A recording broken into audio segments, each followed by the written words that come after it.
In today's tutorial, I'm going to show you how to copy and paste in the GIMP application. So this should hopefully be a pretty straightforward process, guys. And without further ado, let's go ahead and jump straight into it.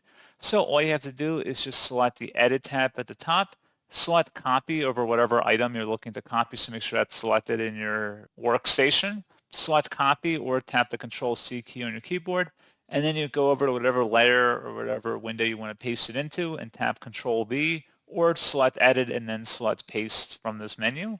And that's pretty much all you'd have to do. So pretty straightforward process, guys. And as always, thank you for watching. I do hope that was able to help you out, and I do look forward to catching you all in the next tutorial. Goodbye.